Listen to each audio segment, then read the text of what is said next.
Hai semuanya, kembali lagi bersama kami kelompok 4. Kali ini kita bertemu di mata kuliah Filosofi Pendidikan Indonesia.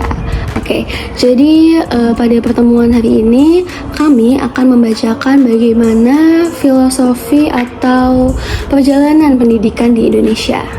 Oke, nah sebagai calon pendidik tentu saja kita harus mempelajari atau memahami bagaimana sih proses perjalanan pendidikan di Indonesia. Nah, karena kita di dunia pendidikan pasti tidak asing atau identik dengan istilah kurikulum.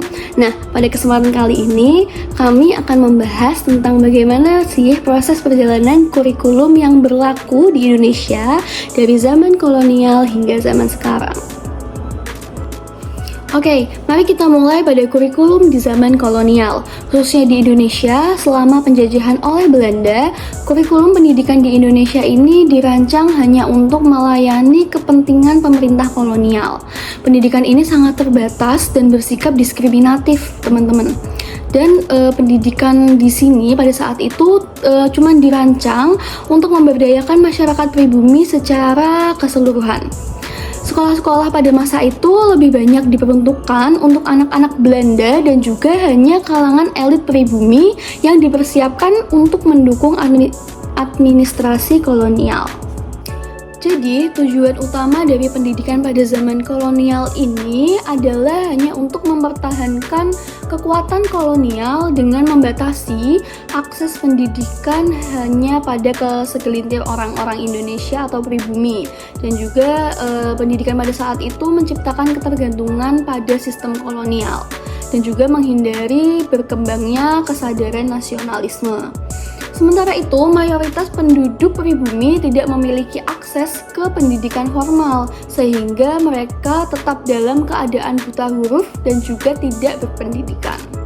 Baik, secara singkatnya, jadi pendidikan pada saat zaman kolonial itu bukanlah alat untuk mencerdaskan bangsa Indonesia ya teman-teman, tapi hanya untuk mendukung stabilitas dan juga kepentingan pemerintah kolonial dengan cara membatasi akses dan melakukan diskriminasi dalam sistem pendidikan antara orang-orang Belanda dan juga makhluk pribumi.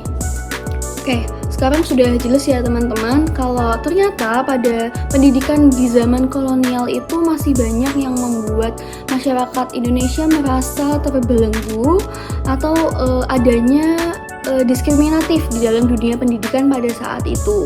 Nah, sekarang kita akan belajar bagaimana sih perkembangan kurikulum dan apa-apa saja kurikulum yang ada di Indonesia. Nah, perkembangan kurikulum di Indonesia ini mengalami beberapa perubahan yang cukup signifikan dari masa awal kemerdekaan hingga Orde Baru. Oke, kita mulai yang pertama yaitu ada kurikulum 1947. Setelah kemerdekaan, Indonesia menerapkan Rencana Pelajaran 1947 yang merupakan kurikulum pertama di Indonesia. Nah, fokusnya pada pendidikan untuk memupuk semangat kebangsaan dan juga kebebasan dari penjajah. Kurikulum ini menekankan pendidikan karakter dan juga pengembangan kepribadian. Lalu lanjut, berikutnya ada kurikulum 1952. Kurikulum ini tuh lebih terstruktur dan juga berfokus pada mata pelajaran. Kurikulum ini memperjelas tujuan setiap mata pelajaran dan juga dirancang untuk menciptakan manusia yang cakap dan berjiwa merdeka.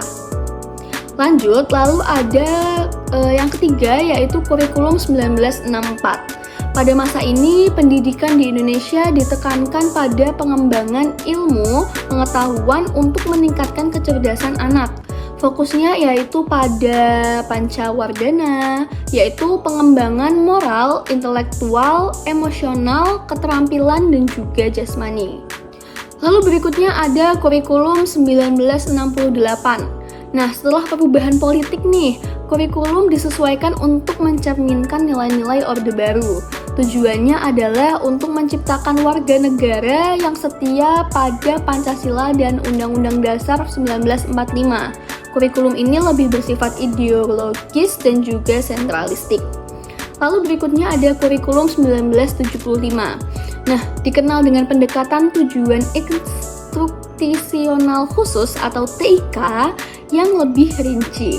Kurikulum ini didesain untuk meningkatkan efektivitas pembelajaran dengan cara lebih sistematis dan juga ilmiah, menekankan pada hasil belajar yang lebih terstruktur. Oke, berikutnya ada kurikulum 1984, dikenal sebagai kurikulum cara belajar siswa aktif atau disebut dengan CBSA. Fokusnya pada kurikulum ini yaitu pada partisipasi aktif siswa. Meskipun memiliki niat yang baik, tapi penerapan CBSA ini sering mengalami kendala karena kurangnya pemahaman pada guru. Jadi, kurikulum itu harus disetarakan atau dimodali juga dengan pemahaman guru tentang arti dari kurikulum tersebut agar mencapai tujuan pendidikan Indonesia yang ideal. Nah, tadi itu merupakan perkembangan kurikulum sampai masa Orde Baru. Jadi pada masa Orde Baru itu, kurikulum sangat dipengaruhi oleh stabilitas politik dan juga ideologi dengan tujuan menciptakan generasi yang patuh terhadap negara dan juga Pancasila. Oke, lanjut, kita sekarang membahas kurikulum di tahap berikutnya, yaitu ada kurikulum 1994 yang merupakan kombinasi dari pendekatan yang sebelumnya, namun selalu atau banyak dikritik karena terlalu padat sehingga menyebabkan siswa dan juga guru mengalami beban belajar yang berat. Nah, karena ada kelemahan ini, lalu dibuatlah kurikulum baru pada tahun 2004 berjudul KBK, Kurikulum Berbasis Kompetensi. Nah, fokus belajar pada kurikulum ini yaitu adalah pencapaian kompetensi dasar dari siswa dengan menekankan pada keterampilan sikap, pengetahuan, dan juga keterampilan siswa. Lalu yang berikutnya ada kurikulum 2006. Nah, ini biasa disebut KTSP ya teman-teman, atau artinya yaitu kurikulum tingkat satuan pendidikan. Nah, pada kurikulum ini memberikan otonomi kepada sekolah untuk mengembangkan kurikulum sesuai kebutuhan yang ada di peserta didik mereka, meski tetap berpedoman pada standar nasional, seperti itu. Lalu next ada kurikulum 2013 atau biasa disebut K13, yaitu fokus kurikulum ini adalah berfokus pada pembentukan kompetensi sikap, keterampilan, dan juga pengetahuan secara seimbang dengan pendekatan pembelajaran tematik integratif. Nah, lalu ada kurikulum yang terakhir nih, kurikulum Merdeka, yaitu pada tahun 2021, yaitu fokus pada kurikulum ini adalah pada pembelajaran berbasis proyek dan juga fleksibilitas, menyesuaikan dengan kebutuhan siswa dan juga memberi kebebasan guru untuk merancang kurikulum sesuai dengan konteks lokal atau budaya. Nah, perkembangan kurikulum ini menunjukkan pergeseran dari pendekatan yang sangat terpusat dan berorientasi pada hasil akademik menuju pembelajaran yang lebih fleksibel atau fleksibilitas dan juga berbasis kompetensi. Hai semua, ada nggak sih di antara kalian yang suka mengingat masa-masa sekolah dulu? Pasti ada yang senyum-senyum sendiri mengingat momen-momen seru saat sekolah.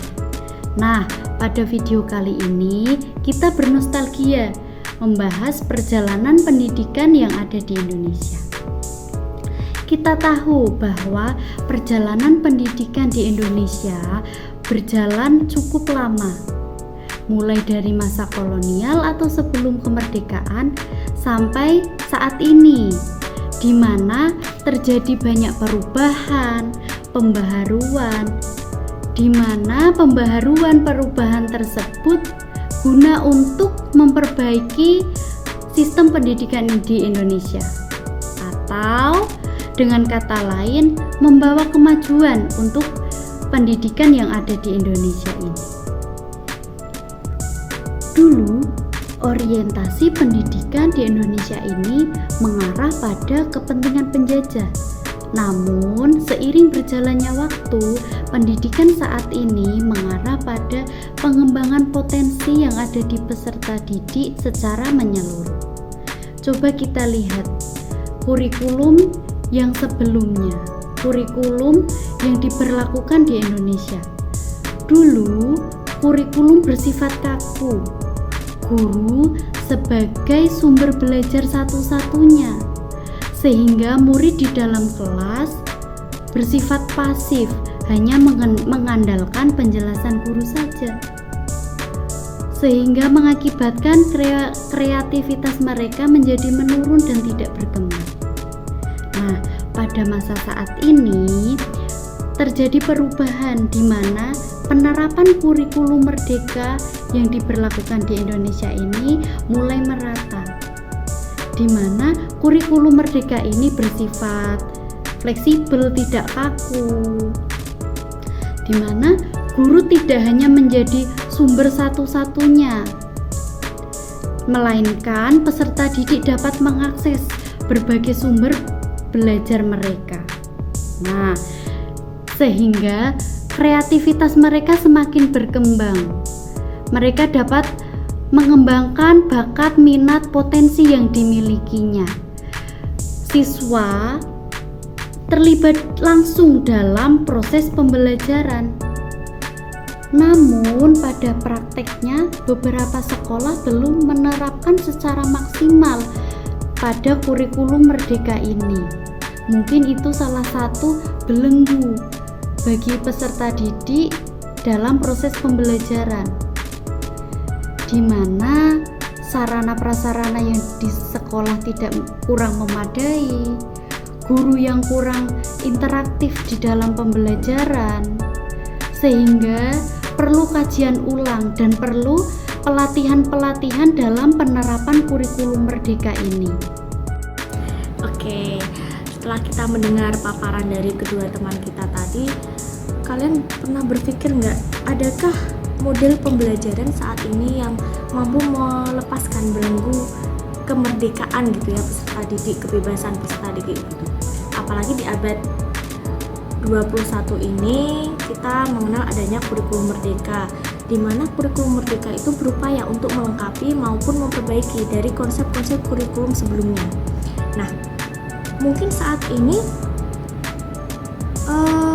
model pembelajaran yang dapat melepaskan belenggu peserta didik itu ada di pembelajaran abad 21, di mana dengan pembelajaran abad 21 yang memungkinkan terintegrasinya dengan kurikulum merdeka, itu mampu menciptakan peserta didik yang lebih aktif dan kolaboratif. Nah, salah satunya model pembelajarannya yaitu adalah PBL, Project Based Learning. Jadi, PBL ini mendorong peserta didik untuk belajar melalui pengamatan secara langsung dengan mengerjakan proyek-proyek nyata yang relevan dengan kehidupan mereka. Gitu. Jadi mereka diperlihatkan ataupun diberi sebuah contoh nyata dalam kehidupan sehari-hari begitu. Nah, pada problem based learning ini juga adanya penggunaan teknologi, di mana memang abad 21 memainkan peran penting dalam penggunaan teknologi yang harus dimaksimalkan gitu. Nah, penggunaan teknologi ini itu memberikan fleksibilitas yang lebih besar dalam akses informasi maupun cara belajar dan sebagainya. Nah, mungkin kalau ditanya model pendidikan saat ini yang dapat melepaskan belenggu kemerdekaan peserta didik itu apa? Ya mungkin jawabannya adalah model pembelajaran pada abad 21, di mana itu menggunakan kurikulum merdeka. Begitu teman-teman. Terima kasih. Halo semuanya. Nah, tadi kalian sudah mendengarkan nih perjalanan pendidikan nasional di Indonesia dari zaman kolonial sampai ke sesudah kemerdekaan. Nah, dari situ kalian kan sudah mendengarkan nih ada perubahan atau ada perkembangan kurikulum pada sesuai zamannya. Nah, dari situ kita akan bahas nih beberapa langkah yang bisa dilakukan untuk menciptakan praktek pendidikan yang dapat memerdekakan peserta didik. Oke, yang pertama nih, bisa dengan pendidikan menerapkan pendekatan berbasis kompetensi.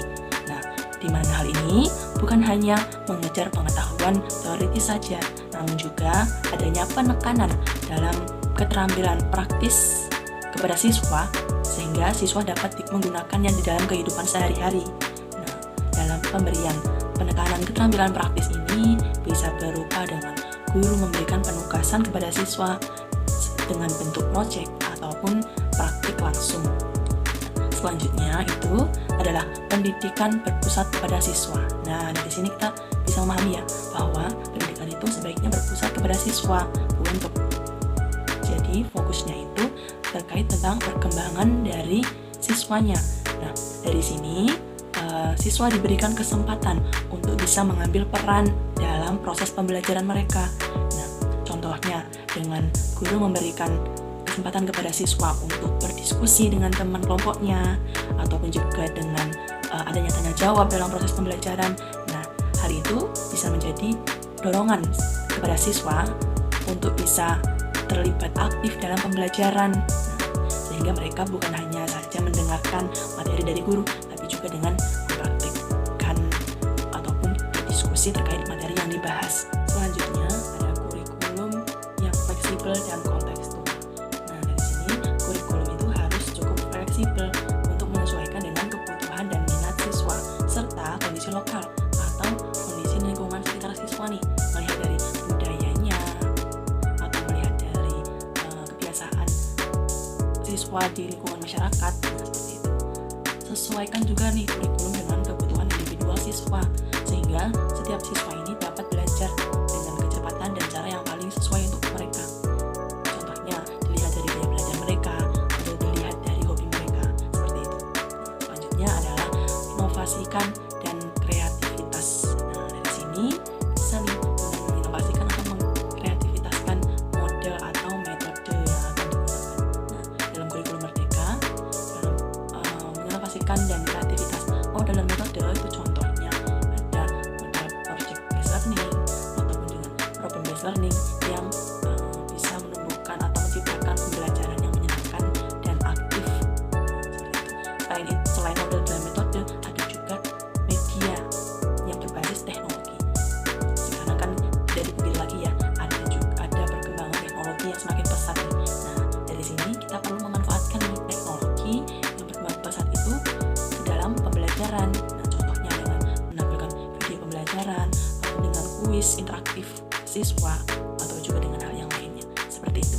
Nah, setelah itu juga selain pendidikan terkait kognitifnya atau pengetahuannya, perlu juga adanya pendidikan karakter siswa. Nah, dari sini melalui pendidikan karakter itu siswa bisa menunjukkan nih sikap yang baik dalam kehidupan sehari-harinya dan juga bisa membedakan mana sikap yang buruk dan yang benar dalam pengimplementasian di lingkungan masyarakat, sehingga diharapkan siswa ini bisa melakukan sikap atau kebiasaan yang baik di lingkungan sekolah, di rumah ataupun di lingkungan masyarakatnya. Oke teman-teman, mungkin itu video yang kita bahas sekarang. See you next time dan semoga kita bertemu di lain kesempatan. Terima kasih.